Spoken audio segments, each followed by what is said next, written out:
to be the man, you gotta beat the man.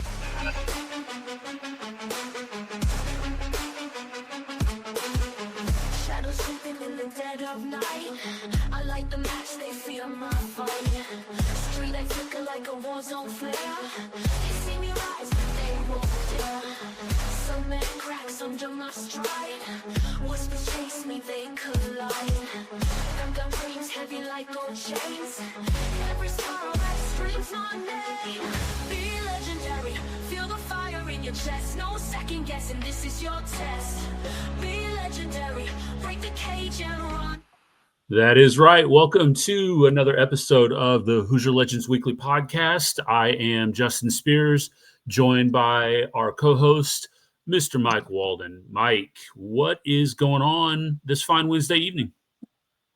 Hey, buddy. Everything is looking good right now. I'm not sure how our kids are feeling because of PSATs tomorrow, right? Mm-hmm. But kids have been great. I know Tri-West has fall break next week, so it's going to be kind of nice to have that week off, kind of recharge our batteries. But everything else is going great. How about you, bud?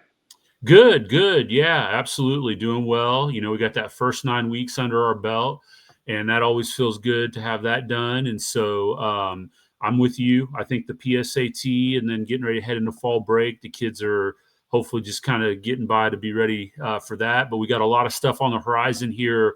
We're, right in the thick of it with our fall sports now coming up to where we've got sectional work that's already underway.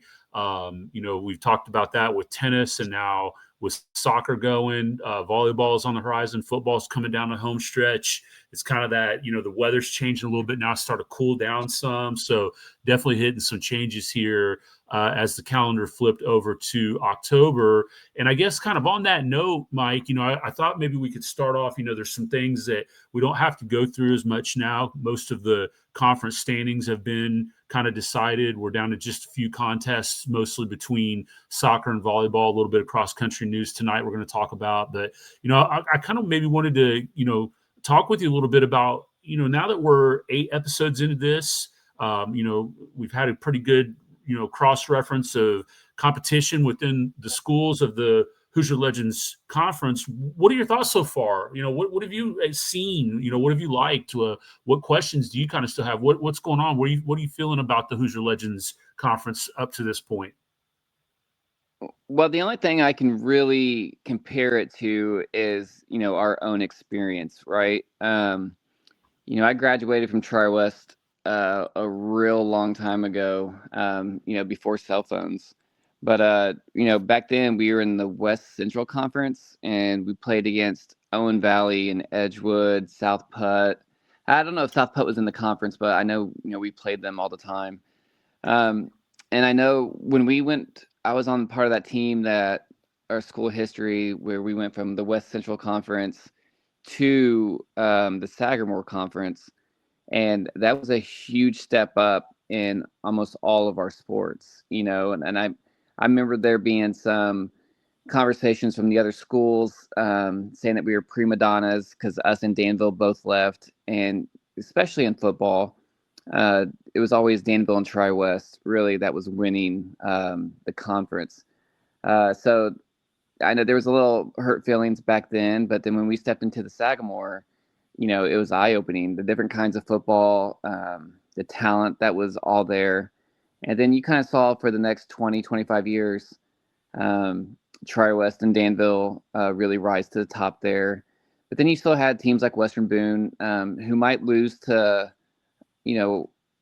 us, Danville, or Lebanon, but then still go on to win state or be real competitive in that category. And you got to remember also I want to say it's like in the mid-90s, Northmont, I think they might have won 2 state championships in a row or, real close to it. And so Sagamore was a big jump all across the board of athletic ability and just sports in general. And now, making this move to the Hoosier Legends, I think we're kind of seeing that same thing. We're seeing a lot of talent. We're seeing a diverse talent. just when it comes to the different types of offenses are played, the different ways defenses are played in football specifically. You're looking at, just a variety of talent in soccer and volleyball. So overall, just big general picture, it's been a huge improvement athletic wise. And I would argue, without really having a lot of knowledge behind it, that this new conference now is probably one of the top, small school conferences in the state, pretty competitive with a lot of other schools that have mostly 3A schools, maybe a 4A school here and a 2A school there. But it's been a great improvement, I think, over the Sagamore. What are your thoughts? Yeah, kind of as a coach and a parent, I obviously haven't been able to experience it yet with boys golf. I think that's going to be kind of interesting to see how that shapes out as far as travel and course accommodations. I know that's a big topic within the golf world is, golf courses accommodating for teams and whatnot. But yeah, to your point, what I kind of have acknowledged more on the parent side, having, again, a son who plays soccer and football, it's been kind of, I don't know, refreshing maybe is the word to use. Sometimes, relationships amongst schools, they get stale, right? It's kind of like, oh, we got to travel out here to play these guys again. Or, you get to know families and players, and then it's just kind of like, I don't know, it loses its luster a little bit, so to speak. And then also too, just kind of like the narratives that always exist amongst conference schools, you just get to hearing the same stuff all the time, like, oh, those fans or those players are known this way, or this program isn't really good at this, but they're really good at that. And then it kind of builds up that, like, well, we don't have a chance here, or they don't have a chance there. I don't know, just in general, like, it just gets stale, right? So kind of a fresh coat of paint, so to speak. The one thing I will say, I'm not going to lie, it's kind of nice when you just shoot 15 minutes up to Lebanon, or 15 minutes down to Danville, and now all of a sudden you've got, a half hour, 45-minute ride down to Indian Creek, or them coming out to us. I think we saw that a little bit with the football crowds for Indian Creek and Triton Central.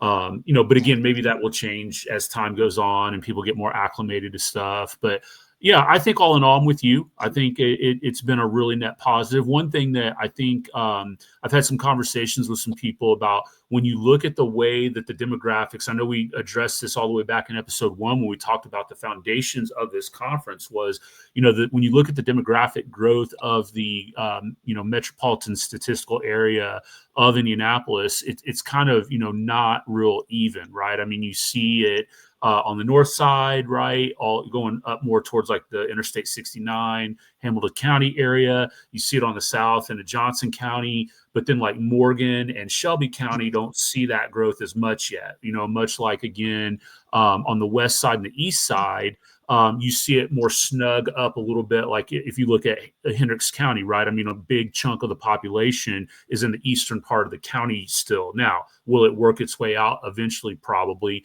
Will we start to see growth into areas like Monrovia, which has already seen a little bit of growth along Interstate 70, and, the Cascade area down in there, in Mooresville and so on? Probably at some point it's going to get pressured out into those areas. So it'll be kind of interesting to see these schools that, like you said, 2A, 3A schools, but are geographically located to much bigger schools. How that all shakes out with some conferences. I was telling a coworker of ours that, did you see, Mike, the announcement of a new conference alignment out on the east side? I did see that. Yeah, I saw like at least 4 schools have agreed. Yeah. So, I think they're kind of facing the same thing, right? I mean, there's these demographic changes that are occurring, and, schools are struggling on where to kind of fit in. And, I think that's going to be interesting to kind of see how that shakes out too. But yeah, all in all, I think it's a really good thing. And I'm excited to see, even going into next year, obviously, as Greenwood and Shelbyville join into the mix. Obviously, there's going to be 2 of the larger schools on enrollment side coming in, and they bring some pedigree in on some programs as well that I think are going to make the other schools and have a full 8 8 school conference too is going to be nice. So yeah, I think, early feedback is, and I will say this too, just to kind of wrap this up, is we have gotten a ton of love and support from the athletic directors of these schools. Talking to our RAD, he said, when he's gone to the meetings, everybody seems to really appreciate what we're trying to do. And so we really, really appreciate you guys for sharing us on your platforms. And hopefully we continue to bring more people in those communities into the mix and contribute and give us information to help make this a better product. So it's been a lot of love all the way around. And I think that's a good thing in the long run. So really kind of excited to see how the fall wraps up as we move into to the winter time. Mike, I wanted to also kind of throw this out there too, while we're just kind of talking a little bit about the state of some things and stuff that's going on. As we get toward the end of the regular season in football here, I know I texted you. I know you were preoccupied over the weekend, but I had sent you a text late on Friday night saying, hey, did you see the score of the Cascade Greencastle football game? Now, I know this is a little bit outside of HLC talk, but I think it's relative, in some ways to what we're facing. And if you hadn't seen that, the score of that game was 98-13 in favor of the Cadets. And then I believe there was another game out kind of northeast, maybe in between like Richmond and Muncie, that was also like a 92-6 type game. And so on the Hoosier Prep Gridiron Facebook page, which for those of you who are fans of the social media chatter, you may be familiar with that page. It gets a lot of work over there, a lot of traffic. They posted something that talked about these huge blowouts that occurred in week 7 and put together a really well-researched and kind of statistically driven post that basically questioned some things about what's going on in football today, right? Is this due to a lack of teaching proper fundamentals with defense?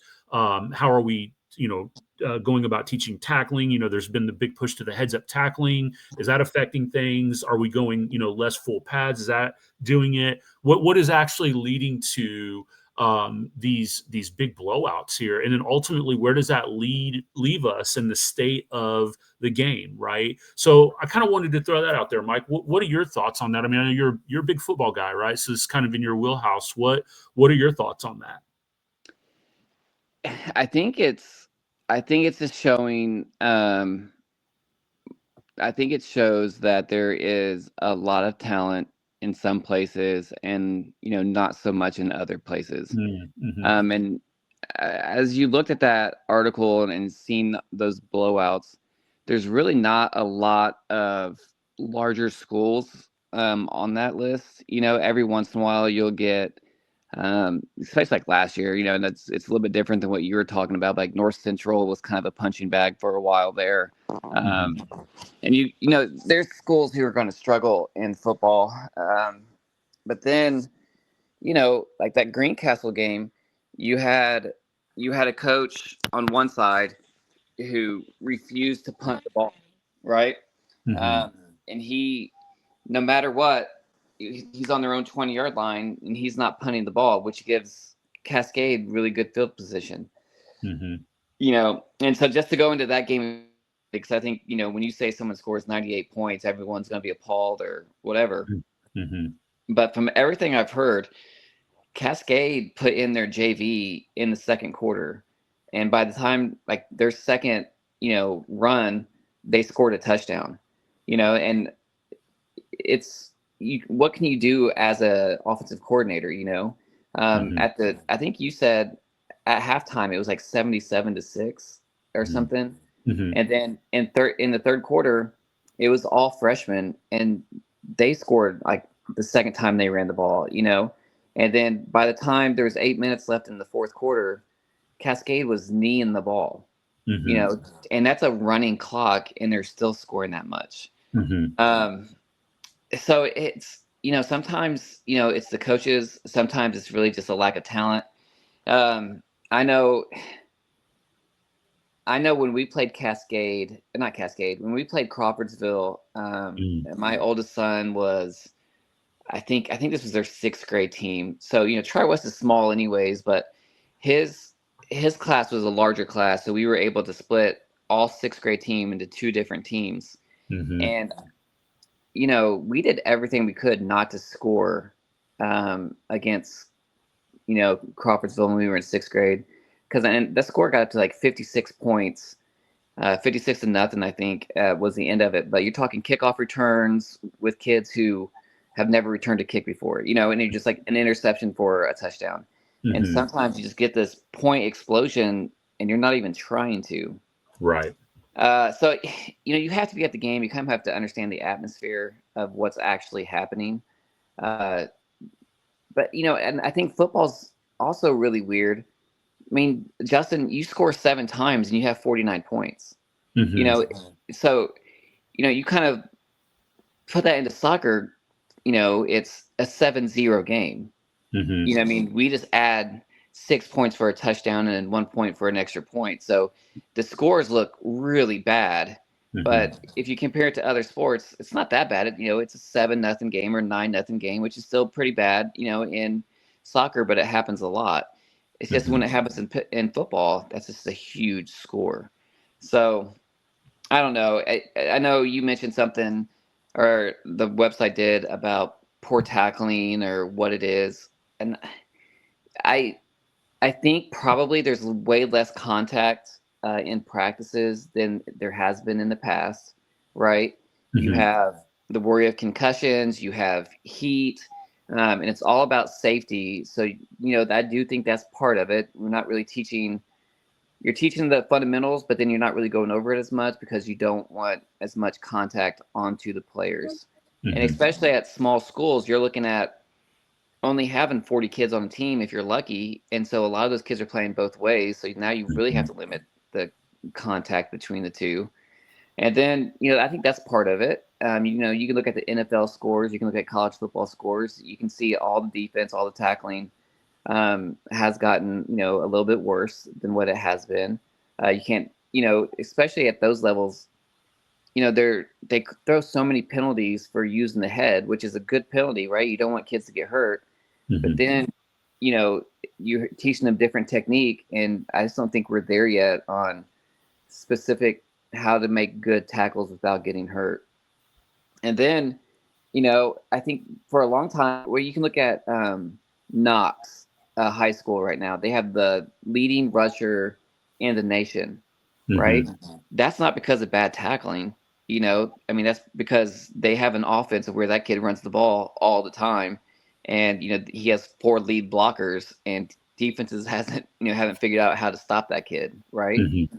And then you think also about, a little throwback to 2000 Purdue, when they went to the Rose Bowl. I don't know if that was 1999 or 2000 when they did that.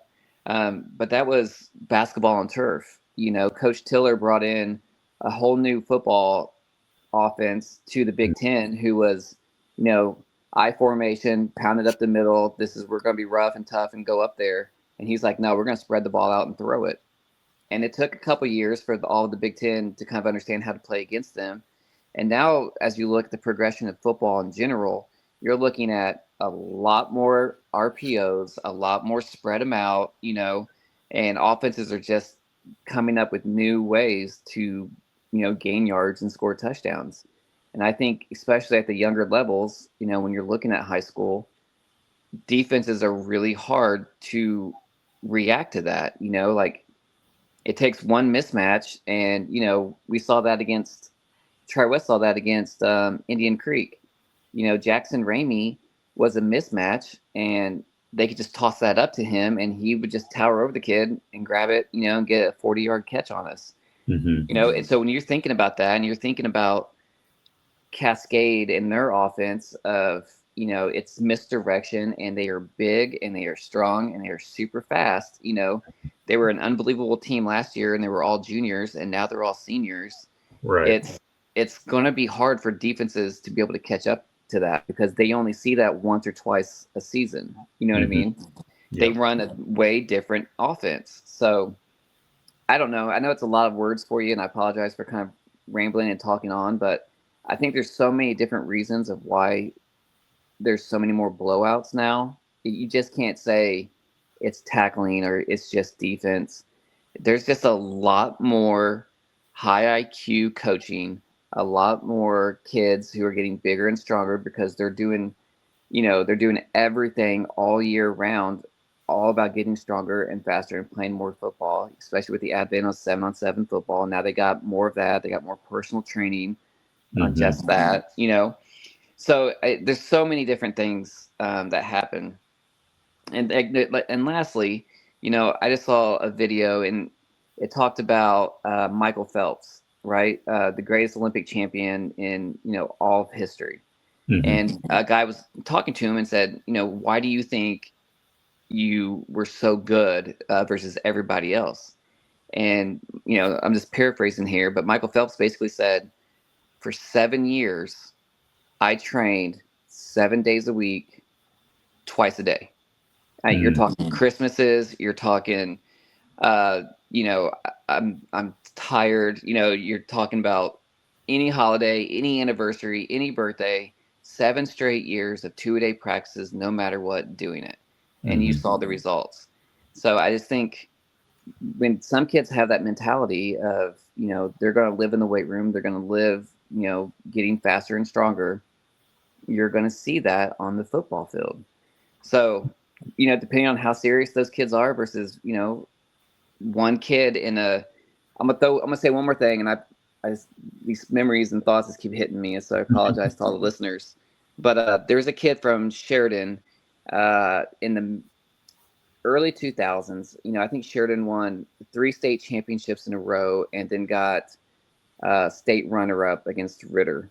And this guy, his name is not Shelly Zachary. That was his uncle. It was Nick Zachary. He ended up going to IU for a little bit, I think. But that kid by himself led that team, to the state championships. And I'm not trying to discredit all the other great athletes that were at Sheridan, but Nick Zachary was the quarterback, and he mostly ran it. He ran kickoff backs for touchdowns. He was a starting safety. He was just a super athletic kid on a good team, and he made that good team great and got him to the state championship in 1A football, right? And that's possible. Now, obviously, as you go up to 3A, 4A, 5A, that's going to be a lot harder for one kid to be that person that takes them to state. But it's possible, So I don't know why, Greencastle didn't punt and, Cascade was able to score so fast. I'm not there. I'm not the coach and his thought process on it. But I just know, oh, you know what? That's the other thing, Coach, and I apologize. Do you remember that coach down in, I want to say it was Arkansas? Yeah, I was just thinking about that. Yeah. He won like 7 state titles, in like 10 years or something. And his philosophy was, we're never going to punt and we're going to onside kick it every time. And so I think, football's a copycat league, and you see that, and there's going to be coaches that try it, and there's a reason why you punt if you're on your own 20-yard line. You know what I mean? Right. Yeah. So who knows? No. I think it's a really complicated process of why it happens, and it's high school football, so you're just going to have some teams that are really good and some teams are bad, and when it comes to scheduling, you don't know what you're going to get that following year. And one other thing, because I keep trying to stop myself, but I keep thinking of other things. I'm gonna cut you off. Yeah, we won state. Tri-West won state, and I think this is right, in 2004, right? And it was a really good team, but we lost one game that year. Do you know the one team that beat us in the Sagamore Conference in 2004? Frankfort. Right? Frankfort, I mean, if anyone knows that's listening, averages 1 win a game for the last 20 years. But in the early 2000s, Frankfort had some really good athletic football teams, and then all of a sudden they trailed off.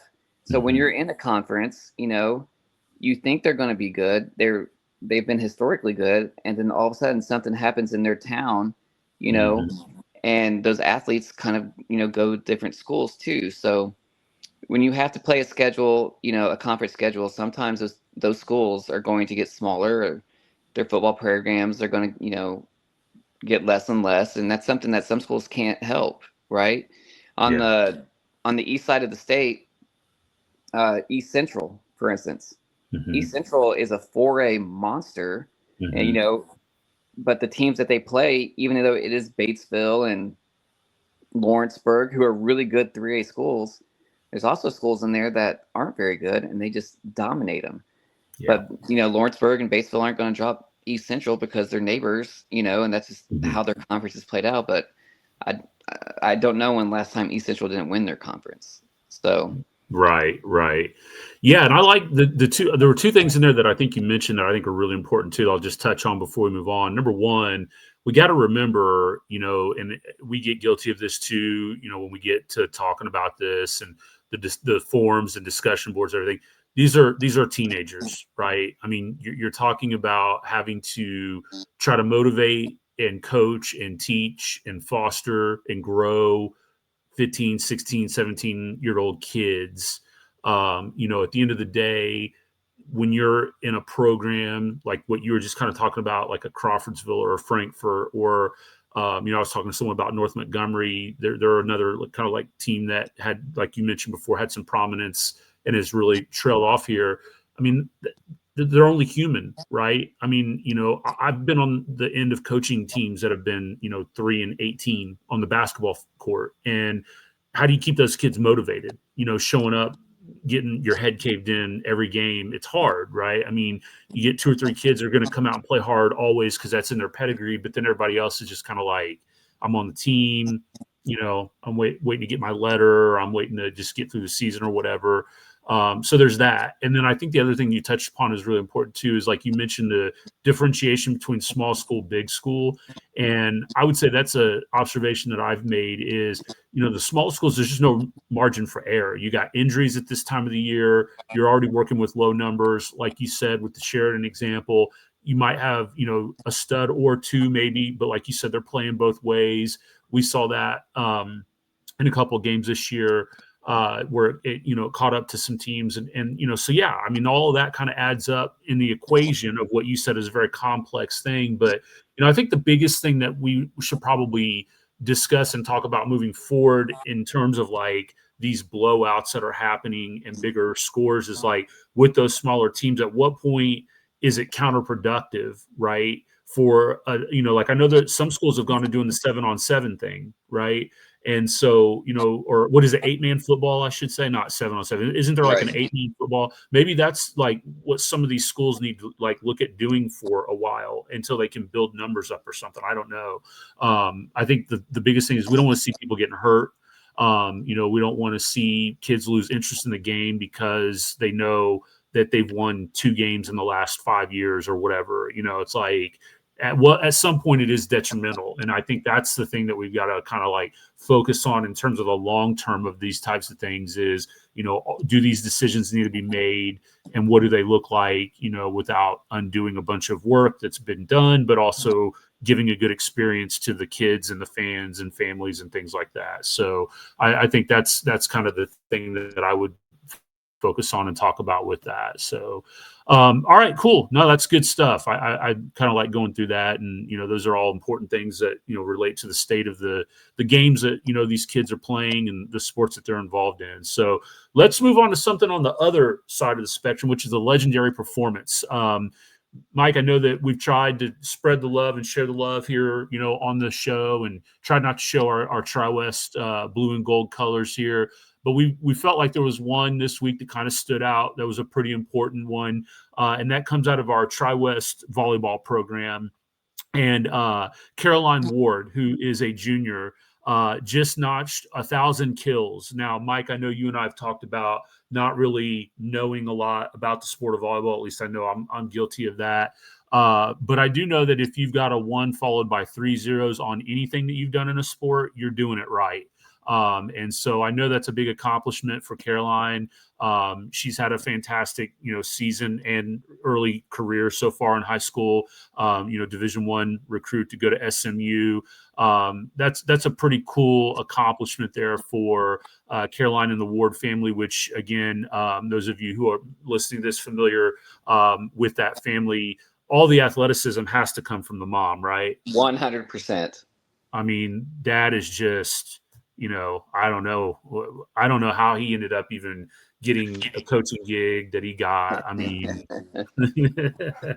no, I've heard some pretty legendary Coach Ward stories from when he was in high school. Jason is the head football coach at Char West. I think he was a senior when I was a freshman, and a 3-sport athlete, and really just dominated all 3 sports that he played in.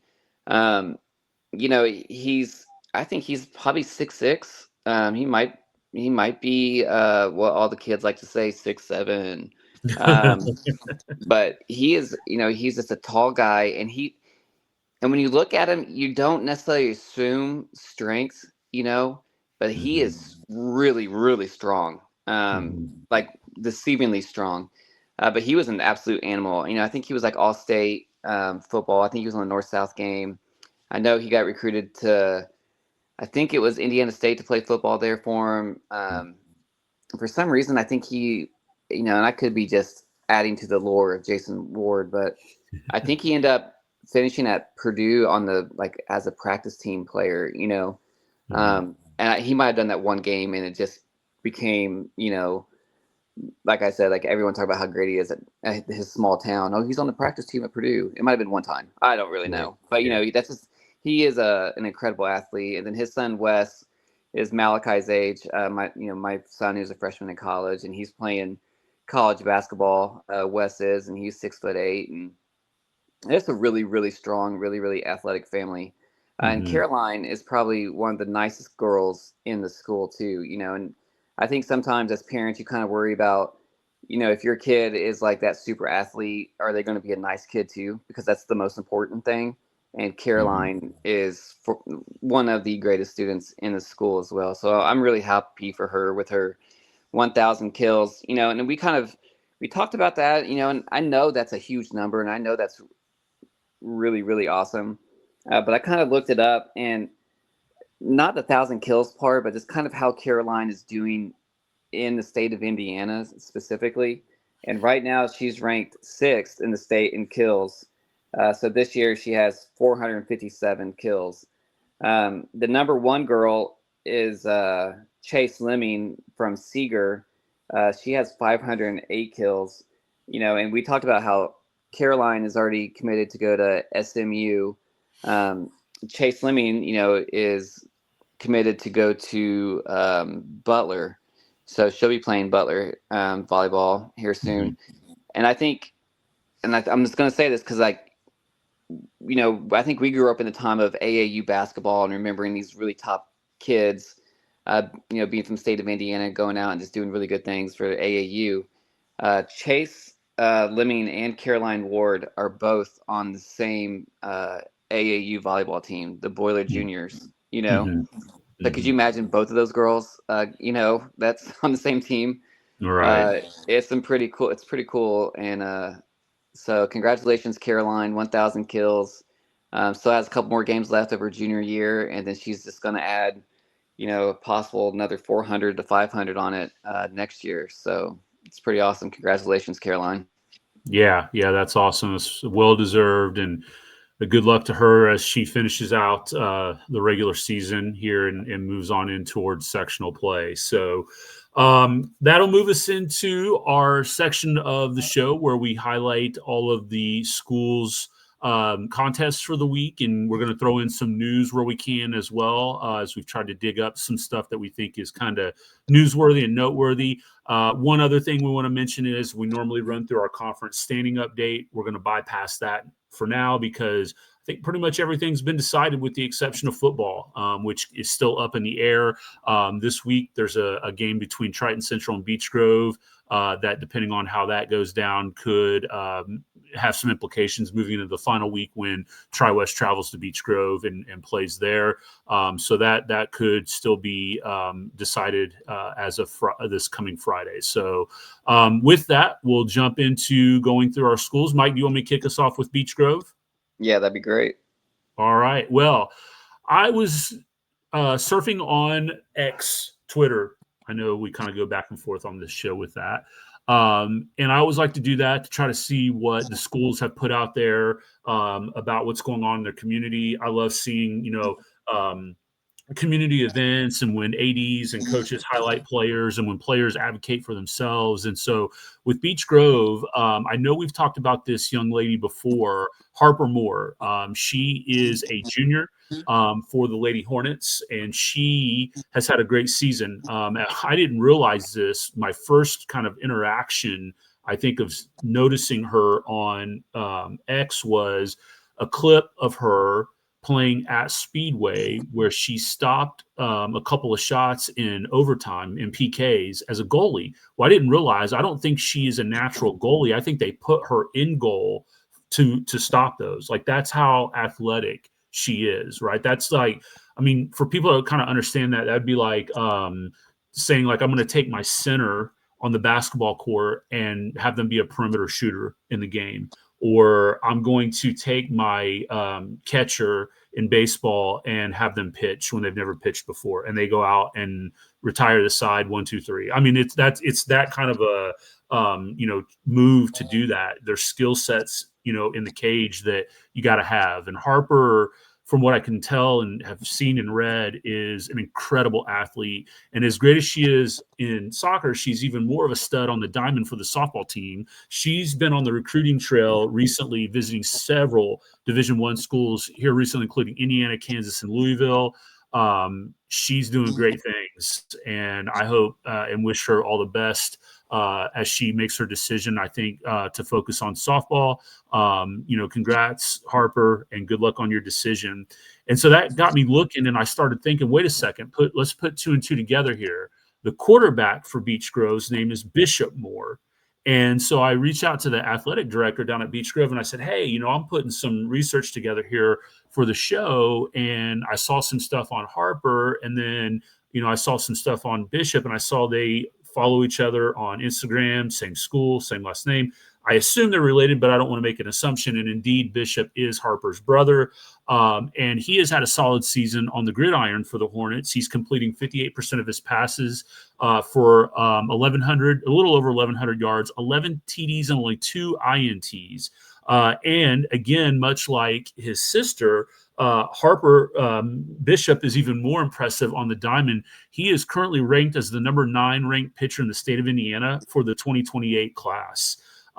So they've got an older sister, I found out, who plays softball up at Purdue. So they could have 3 siblings that go to play Division I sports, which from the same family, which I think would be, I mean, you talk about the Wards and having that pedigree. I mean, that's pretty remarkable. And that's just awesome. So whatever their family's doing, kudos to them. They've raised, it looks like, really, really good kids.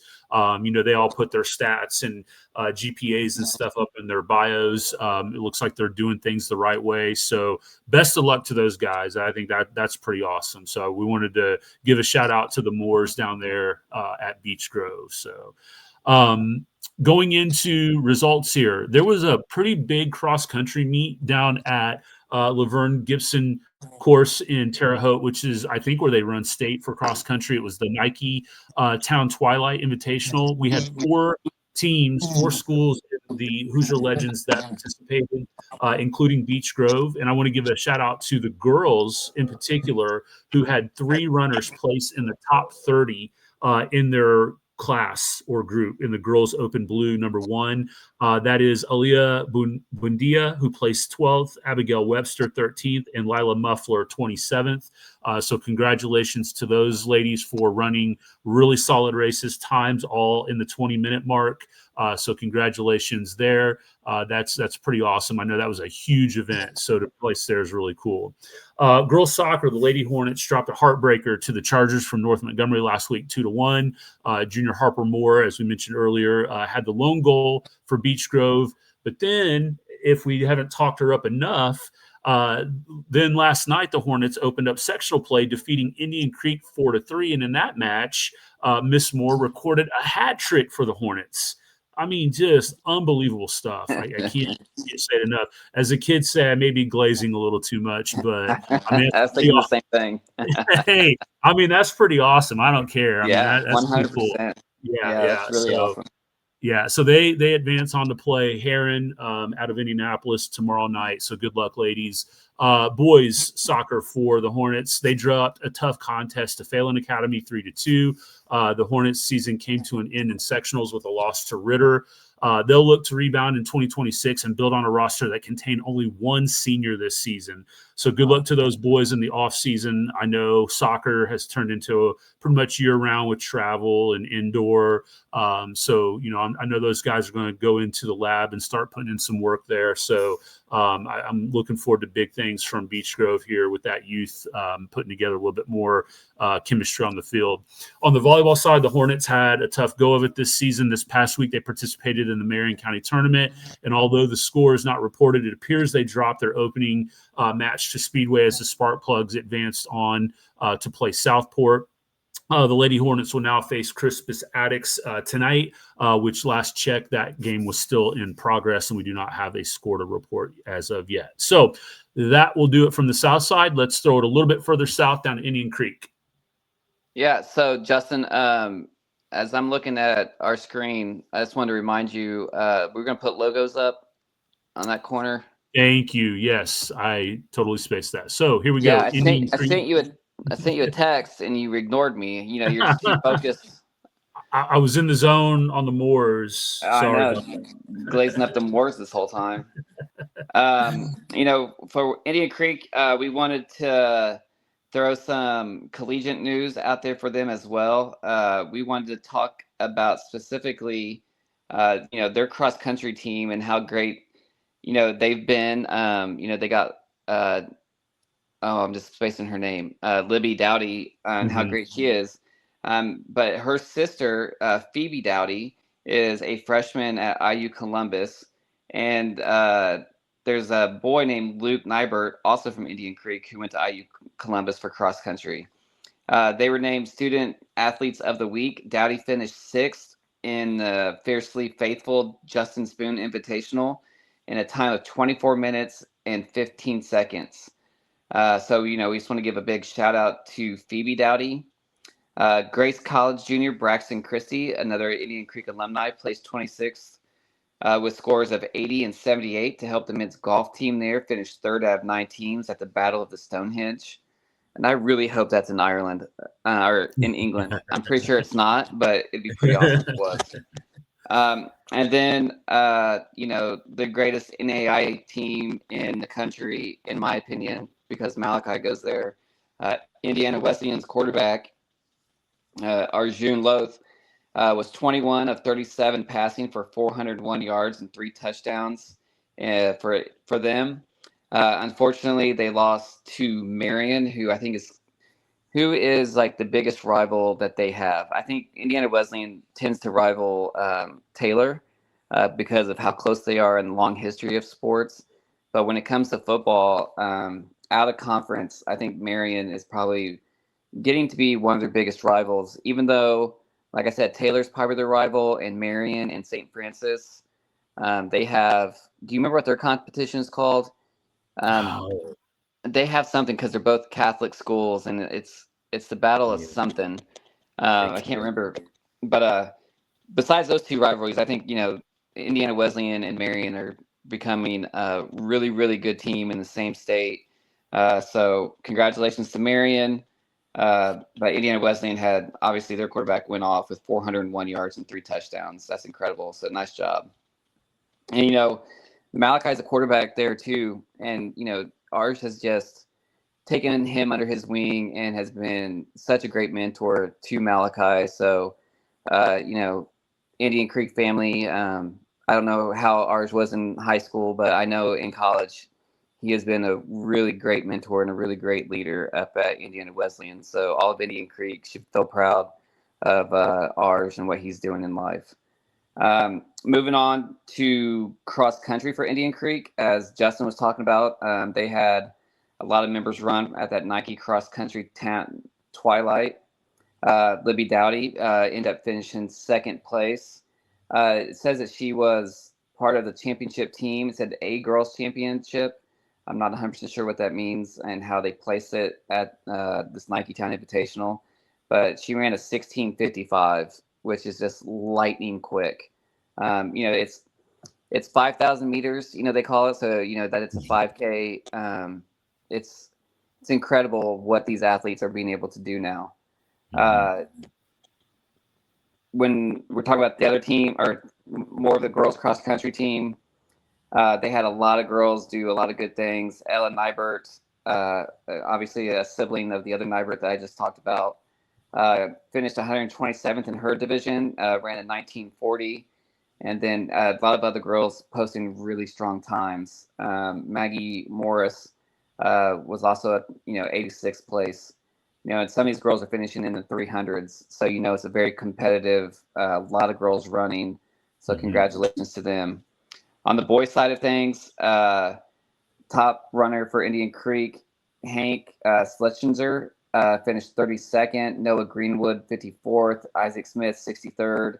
Atticus Smith, 68th, Tyler Lauer, 86th. And once again, you've got almost 400 boys running this race. So to finish in the top 100, the top 86, that's just really, really impressive. When you go and look at team stats, I forget how many teams were in there, Justin. I don't know if you know the top of your head, but, hundreds of teams, and they're from all over the place. I saw a team from Kansas and Kentucky, so it's a Midwest big time invitational. So congratulations to all those runners. We go into the pitch now. Indian Creek, the girls dropped a contest to Bethesda last week, 2-0. They finished the regular season 4-10. As we mentioned earlier, the Lady Braves dropped their sectional opener to Beech Grove 4-3, so their season comes to an end. I know those girls are going to be chomping at the bit to come back and play, the Legends again next year, and this time being able to face, county rival Greenwood, and let it be for a conference championship, hopefully for them. The boys soccer, the boys defeated Owen Valley 7-1 last Thursday to move to 68 on the season. They will take on that school down in the middle of Hendricks County, south of us, Wednesday night in sectional action. So we will be huge Indian Creek fans tomorrow. Inside now, we got volleyball. Indian Creek Braves took on Cloverdale on Monday night. They have not reported the score, but they're Legends, so I'm guessing they went 3-0 against them. They have one more regular season match against Greencastle on Thursday before entering sectional play. So good luck to the girls from Indian Creek. All right, moving on over to Monrovia. Girls soccer, the Lady Bulldogs stayed hot to finish the regular season by steamrolling the Artesians of Martinsville 6-0. As we mentioned earlier, actually, we were going to mention this earlier and we didn't. I skipped over it. That was my fault. Senior Nellie Staniford, who we've mentioned previously in other episodes, netted 5 goals for Monrovia. So hat trick +2 there. They finished the season 13-3. And they took down Indianapolis, Washington tonight in the first round of sectionals, 13-0. They will now move on to face the winner of Hauser and Providence Cristo Rey in sectional play. The boys, the season came to an end Monday night as they dropped the opening match of sectional play to Cascade. As we've mentioned before, this team was extremely young and will bring back all players from this season. Hopefully they can put in some work in the offseason, continue to show improvement as they look forward to the 2026 season. And then on the hardwood, the Bulldogs moved to 7-18 on the season after picking up wins over Mooresville Christian 3-0 and Speedway 3-0. The Bulldogs still have 3 games left this season, including a tournament featuring North Montgomery and Wabash before they open sectional play. So that'll do it for the Bulldogs. Let's move on over to the Spark Plugs. So the Spark Plugs, they're on the west side of Indianapolis. They put a team together and ran in that Nike Twilight meet as well. They had, in the girls, they had the top runner, Morgan Smith. Now, she placed 104th in the girls' championship race. I think that's what that means, because right below her, Gracie Tinkey ran a 21:07, so a little bit about 1.5 minutes slower, and she ended up finishing 44th place in hers. That was the girls' open blue #1. So, I think we kind of mentioned this, but it seems like there's a lot of different categories and sections that the athletes were put in. But Speedway had 2 girls up there, did really great jobs. In the boys, Luke Chastain was the #1 runner for Speedway, running a 16:58. So congratulations to the Speedway cross country team and their efforts in that Nike Twilight. Speedway girls, the Lady Plugs have been off since their last game against Lawrence North on September 30th. They will take on Roncalli in the opening round of sectionals Thursday night. Good luck, ladies. Always trying to beat those private and parochial teams. Always makes me feel good when public school does that. So go beat those Roncalli, whatever their nickname is. The boys soccer. The boys opened up sectional 25 play by defeating Purdue Polytechnic 9-0. The win advances the boys to face Cardinal Ritter on Thursday, another Catholic school. So let's go ahead and show everybody that public schools are the best way to go. Also, that ought to be a great matchup between the 2 West Side Indianapolis programs. Justin, correct me if I'm wrong, but they're within a couple miles of each other, aren't they? Yeah, not too far. Yeah, probably 5 or 6 miles, I would guess. Yeah, because I think we talked about that earlier in one of our other episodes with Speedway, and they're just kind of locked in to where all these other schools are pulling away some of their best athletes, like with Ben Davis and Ritter, and the old Northwest High School used to be right down the road as well. Yeah. So good luck, boys, on beating Ritter. In volleyball, the Spark Plugs dropped a pair of contests last week. First, a non-conference matchup to Southport at the HLC match and then an HLC match against Monrovia. So Tuesday, the Spark Plugs took on Decatur Central and dropped a close contest 3-2. They will now take on HLC rivals Beech Grove tomorrow night. So that should be a good competition between Legend Conference foes.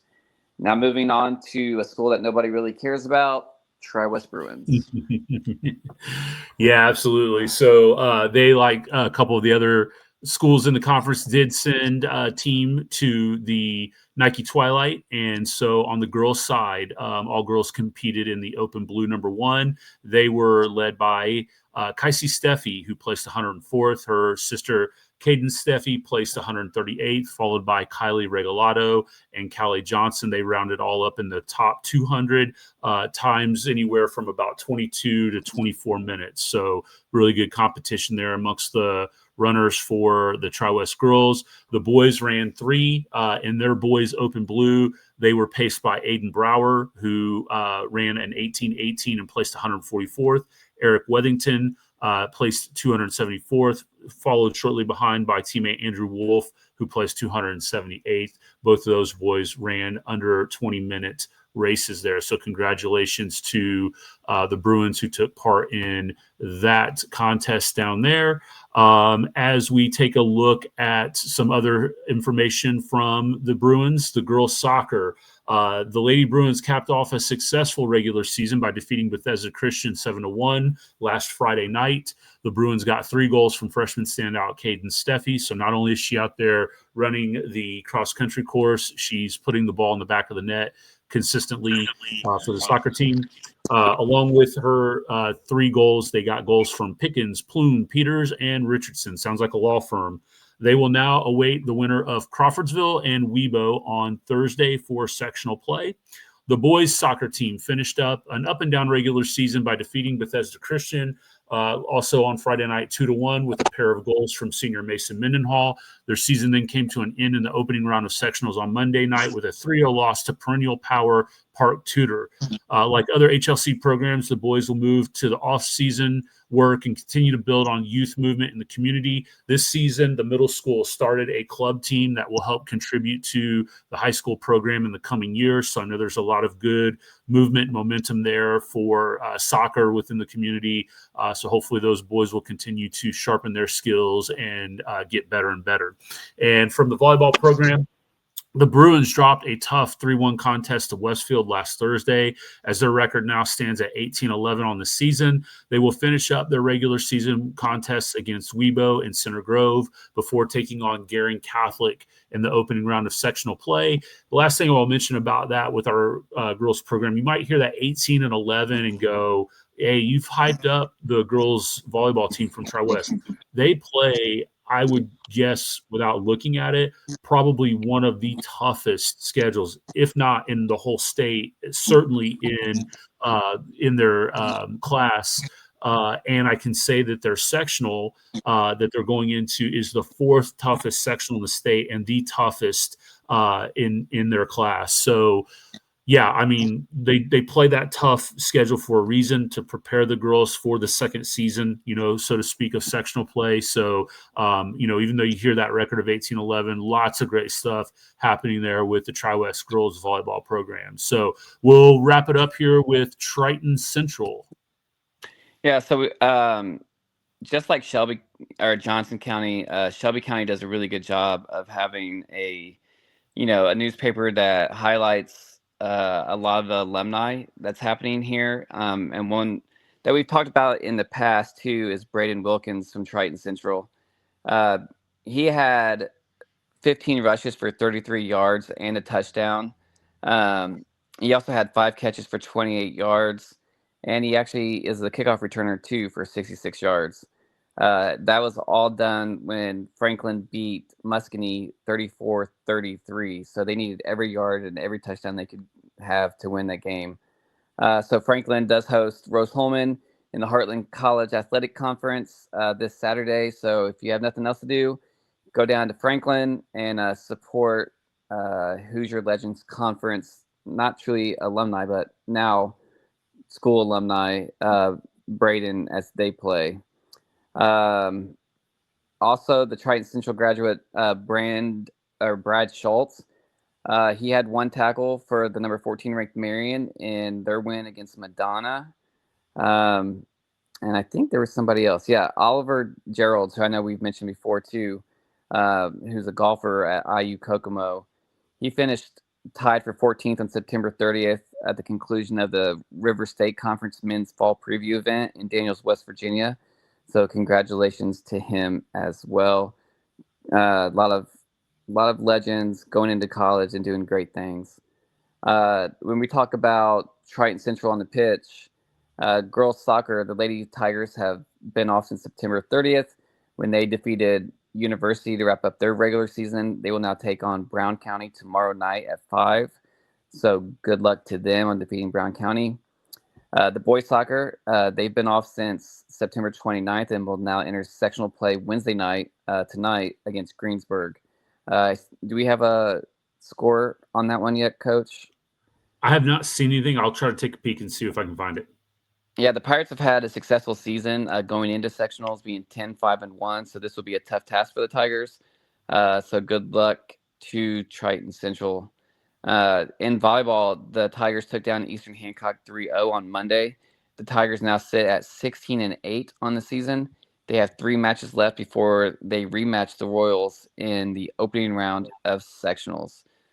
So a lot of good things are happening here all over the Hoosier Legends Conference as everyone's getting ready to play in sectionals. I've already played in sectionals. With that, though, we are now moving on to every soccer parent and coach's favorite part, football season. So for the Hoosier Legends Conference... Yeah, absolutely. We'll run through our... we must have a delay here between us. I apologize for that. Yeah, go ahead. The stats for passing, we have Jack Sorgi, number 1 in the conference at 1,954 yards. Bishop Moore is second with 1,158 yards. And Matthew Watkins from Triton Central, 936 yards. When it comes down to running, Carson Parks from Beech Grove took the first place this week. He's now at 873 yards. Braden Brown from Triton Central, 844 yards. And then the running back from Monrovia, Ryden Bain, is at 603 yards. Receiving, Carter Cummings still takes the number 1 spot with 691 yards. Jackson Ramey from Indian Creek has 504 yards. And Mr. Woods from Beech Grove, 474 yards. Going on to the defensive side of things, Franklin Wilbrenner from Beech Grove has 82 tackles, so congratulations to him. He took a huge leap forward. And then second and third place are both from Monrovia. Peyton Hall with 73 tackles and Gage Tolan with 72 tackles. When it comes to the defensive lineman up front, trying to chase that quarterback, Dallas Clark from Triton Central still leading the conference with 4 sacks. Ty Rowe from Monrovia and Jet Lawson from Tri-West are tied with 3.5 sacks.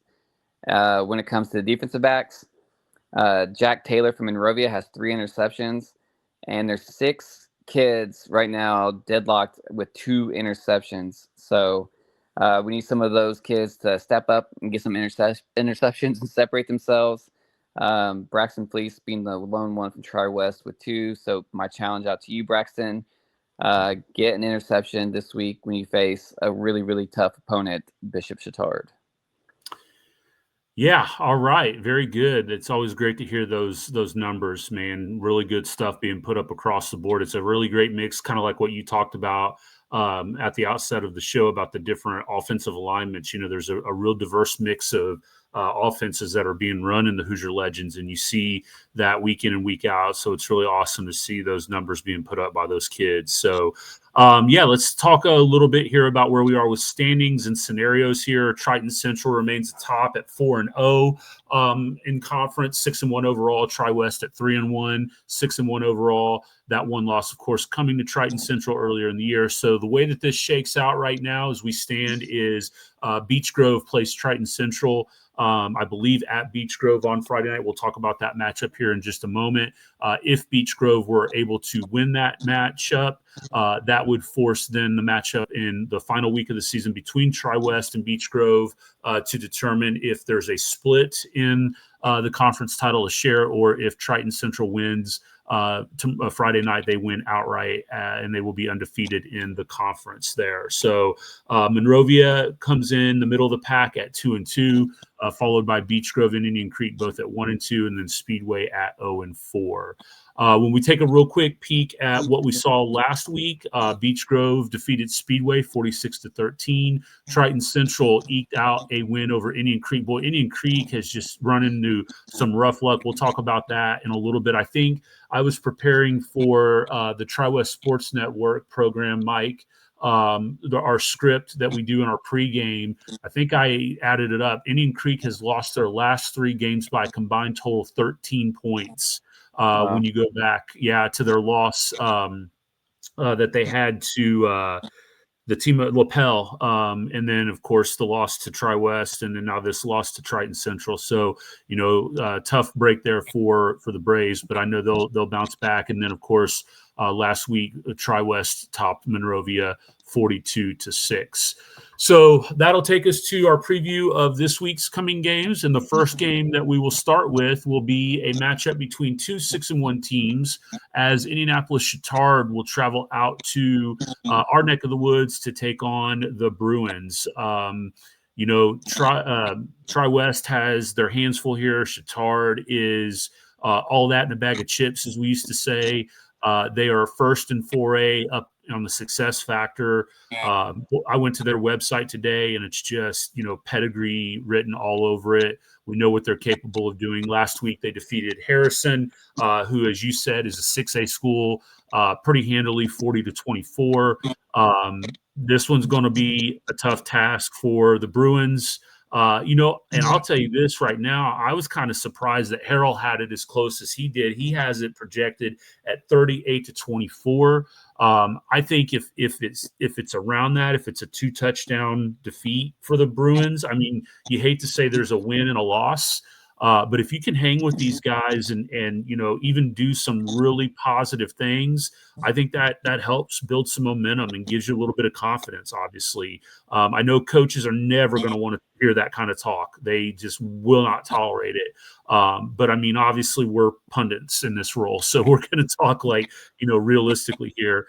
I do see Bishop Chatard controlling this game pretty easily. Something maybe like a 42-28, I think is probably about what we might see there. Yeah, Chatard is Chatard, and I think they lead the state in state championships for a reason. They're just a good team year in, year out. They're going to have really good players, and they are going to play the same style of football where it is, punch you in the mouth. You're not going to be able to stop us, and we have a really good defense to stop you. Chatard, I think, if you want to say a football team is scary to play against, I think they became scary to me when they lost to Cathedral 23-20. I don't know if it was last year or I think it was 2 years ago where they actually beat Cathedral. And now that was a weird game where the game started on a Friday, then got postponed till Saturday, but Cathedral's quarterback was Danny O'Neill, and he was a 3 or 4-star recruit. Deion Sanders recruited him to go out to Colorado, and then that's when the Colorado offensive coordinator took the San Diego position, and so Danny switched his commitment to there. Played 1 year there, and then he transferred to Wisconsin. Wisconsin's quarterback gets hurt, and then Danny's starting to play some games, Big Ten football. So I say all that to tell you how good Cathedral was when Chatard beat them, right? And so that's a big rivalry too. Like just when you're talking about Gibson Southern defeating Heritage Hills, that's a huge rivalry game, and that game, can go any way, no matter what year it is. So all that to say is Chatard is a really good football team. The good news is when I talk to the kids, they think they can win. They know that Chatard is probably a better team, but they have a realistic, so they're realistic going into the game, but they think, dude, these guys are 15, 16, 17, 18-year-olds, just like we are, and we just have to beat that same 17-year-old right across from us. And if we can continually to do that, to defeat that one person, not think about the team, but defeat that one person that we're going against, we're going to have a chance to win, and it's true, right? Because any given Friday, you don't know what's going to happen. Am I like you, where I think it's going to be a 42-28 game? I think Tri-West is lucky if it's a 42-28 game, right? I think Jack Sorgi, our quarterback, has got to play a near perfect game. I think our wide receivers have to, catch every ball that they can. They can't be any drops, and we're going to have to be able to find a way to run. And I think this is going to be the same way. I'm going to say the same thing. If we play Cascade in sectionals, is our best defense is going to be our offense. If we can control the ball, march it down the field, get a lot of time off the clock, force them to throw the ball. I think that's going to be the best way Tri-West can win this game. Chatard has, I think he's a junior running back, Danny Adams, who is like a Darren Sproles mix with like Barry Sanders, at the high school level 3A. You know what I mean? Sure, yeah.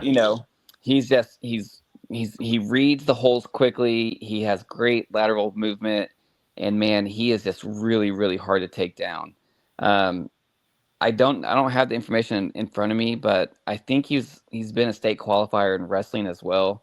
And I don't know if I told you this before or if I was telling somebody else this. The first time I ever saw him play was a 7-on-7 tournament, and he was just this, big leg but little kid, came out, and I think he either got an interception or scored a touchdown. And he's one of those kids that can do like a back handspring, backflip or whatever the kids are doing. You know what I mean? And you could just tell his speed, his athleticism is just off the charts. So Yeah. Tri-West is going to have to focus on number 4 and try to stop him as best as we can. And if that happens, maybe Tri-West can pull this thing off. But, I think you're right. I think a 42-28, 42-21 game is probably what's going to happen. All right, let's move south, way far south, down to Bedford North Lawrence, as Monrovia will travel down to BNL to take on, I believe they're the Stars, for a non-conference matchup. This one is a situation that Monrovia finds themselves in yet again here. And, you talk about scheduling. They've taken on some much bigger schools this year out of conference, and not necessarily, big powerhouse football schools, but certainly bigger schools that have more talent, more options to choose from. And that's certainly the case with Bedford North Lawrence being a 4A school. They've got some talent. They're at 5-2 right now on the season. Although it does look like their schedule is pretty light. Just to give you a perspective, Monrovia's opponents' records are 31-18. Bedford North Lawrence is 19-30. So that might be why John Harrell has this predicted a pretty close matchup. He's got BNL winning 31-24. Again, I know nothing about Bedford North Lawrence football. They've got a first-year coach. Obviously, they've got a winning record, but clearly they're not playing the greatest competition. This could be a little bit like the Kokomo game for Monrovia. Now they're going on the road. It's a little bit of a jog down there. Who knows how that affects things, but you know what? I'm going to go ahead and give this nod to the Bulldogs. I think they're going to be hungry after getting whipped up at home by Tri-West, and so I think Coach Olson's going to have those boys ready for some more David and Goliath magic here, so to speak. So I'm going to go Monrovia 20, Bedford North Lawrence 17. Yeah, I think we both learned our lesson going against Monrovia when they played Kokomo there. But I think there's probably a little too much Damon Bailey lore going on Bedford North Lawrence, right? You got to remember what kind of boys they raised there. Even though, as a Purdue fan, I'm going to say Damon Bailey is the most overrated basketball player in the state of Indiana. Yes. Even though we all know that's not true. But still, I'm saying it as a Boiler fan. I do think Bedford's going to win this game. There's been something going on with Monrovia last couple of games where they're having a lot of trouble to score. So I say 28-12 is going to be the score. I think the Junior Baileys will get the win. All right, there you go. Okay, back in conference, we've got Speedway sitting at 0-7 at Indian Creek 4-3. Just to kind of summarize this one, the way that I see it, I think this is one of those games where Indian Creek takes out some frustration. Unfortunately, Speedway is going to be on the receiving end of that. I would imagine, Coach Gooden is going to be like, hey, boys, we need to get back on the train track here, get some winning football going as we head towards sectionals. Barring any injuries that I'm, unaware of. I see this one, being handled. We've tried to sing the praises of an 0-7 Speedway team as much as we can. I know Coach Clampett is, getting a lot out of those guys. The scores every week, it seems like at halftime, we're like, whoa, you see the score in that Speedway game? Like they're there. And then, you just kind of see, unfortunately the better team kind of take over in the second half. But I just see this one probably being pretty one-sided here. I could see this. Harrell's got it 42-14. Maybe in the second half, if the JV kids are in running clock, maybe Speedway gets one in. I could definitely see this like a 42-7 game. Yeah, I think Speedway is going to come out and do their thing for the first half. They'll probably score once or twice, and then Indian Creek is going to understand what's happening and then come back and take the win. So I say 35-14 is going to be Indian Creek. I just think just too much talent when it comes to the quarterback Evan Clark. and the receiver Jackson Ramey. And I know those are two guys I talk about all the time.